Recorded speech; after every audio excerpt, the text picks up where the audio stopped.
Ada pendapat ini jarang diungkapkan ya. Namun ternyata ini pendapat para ulama besar, di antaranya Syekh bin Baz rahimahullahu taala. Demikian juga pendapat yang dikuatkan oleh Syekh Ibnu Utsaimin dalam Syarah Sahih Al-Bukhari ya. Ternyata menurut Syekh bin Baz, jika seorang telah mencapai keimanan yang tinggi, kemudian dia perlu untuk minta diruqyah dan tidak ada obat kecuali ruqyah ini, maka tidak mengapa dia minta untuk diruqyah dan tidak mengeluarkan dia dari 70.000 golongan. Ya, saya bacakan perkataan Syekh bin Baz rahimahullahu taala. Walakinnal istirqa'a la yamna'u kaunahu minas sab'in. Seorang minta untuk diruqyah tidak menghalangi dia termasuk dari 70.000 orang yang masuk surga tanpa azab dan tanpa hisab. Wal istirqa' talabur ruqyah, dan istirqa' adalah minta ruqyah. Wa idza da'atil hajatu ila hadza fala ba's. Jika ternyata ada kebutuhan perlu untuk ruqyah, sudah tidak ada obat yang lebih manjur kecuali ruqyah, maka tidak mengapa, kata Syekh bin Baz. Beliau sebutkan dalil. An-Nabi sallallahu alaihi wasallam amara Aisyah an tastarqi. Rasulullah SAW pernah menyuruh Aisyah untuk minta diruqyah. Wahai Aisyah, mintalah untuk cari orang meruqyahmu. Wa amara umma auladi Ja'far an tastarqi li auladiha. Dan Rasulullah SAW juga pernah menyuruh Asma binti Umais untuk mencari orang minta ruqyah agar meruqyah anak-anaknya. Fala haraja fi dzalik, dan tidak mengapa. Ya, kenapa Rasulullah SAW pernah menyuruh Aisyah untuk minta apa? Minta diruqyah. Saya bacakan dalil-dalilnya. Di antaranya dalam Sahih Al-Bukhari dari Aisyah radhiyallahu anha, beliau berkata, "Amarani Rasulullah SAW an yustarqa minal ain." Rasulullah SAW memerintahkan aku untuk minta diruqyah karena ain. Dalam riwayat yang lain dalam Sahih Muslim, "Kana Rasulullah SAW ya'muruni an astarqiya minal ain." Rasulullah SAW menyuruhku untuk aku minta ruqyah kepada orang lain. Rasulullah SAW menyuruh Aisyah untuk minta ruqyah kepada orang lain.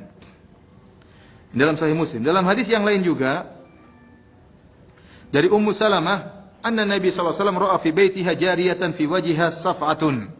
Rasulullah SAW melihat ada seorang budak wanita remaja yang di wajahnya ada warna kuning-kuning. Maka Rasulullah SAW berkata, "Istarqu laha," mintalah ruqyah. Mintalah, carilah orang untuk meruqyah budak wanita ini. Fa inna biha nadrah, karena dia kena ain.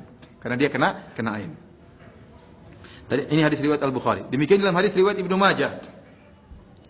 Qalat Asma bintu Umais berkata, "Ya Rasulullah, inna bani Ja'far tusibuhumul ain." Wahai Rasulullah, Bani Ja'far, anak-anaknya Ja'far, anak-anak suamiku kena ain.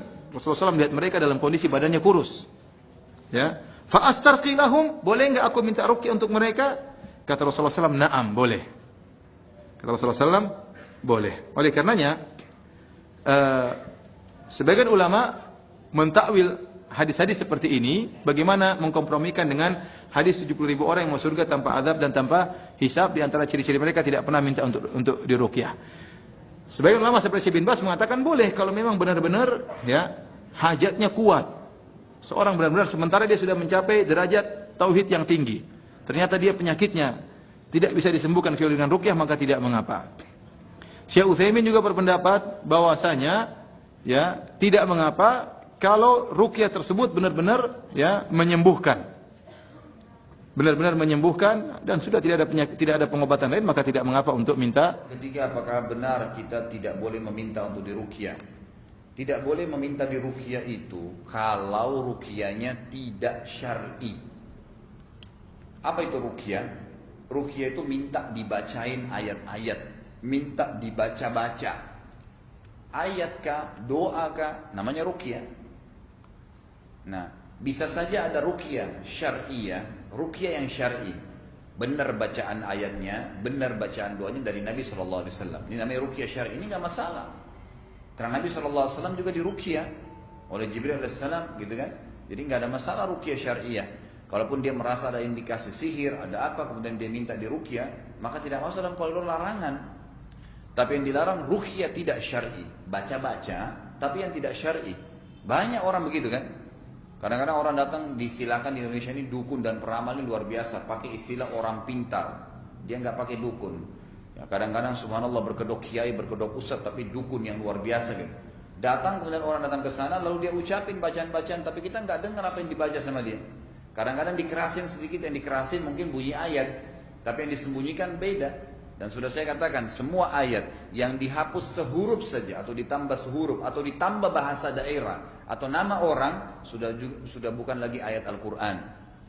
Sudah berubah, ya sudah berubah. Jadi bisa berfungsi sebagai alat sihir marah.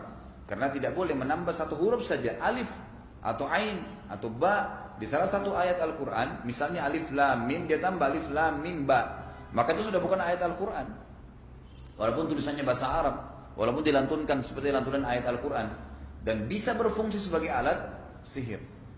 Makanya di banyak sekali negara-negara Islam seperti Indonesia ini, sihir itu menggunakan bahasa Arab. Banyak sekali. Kan gitu. Dibolak-balikan ayat Al-Quran, atau ditambah sehuruf, atau dikurangi atau ditambah bahasa daerah.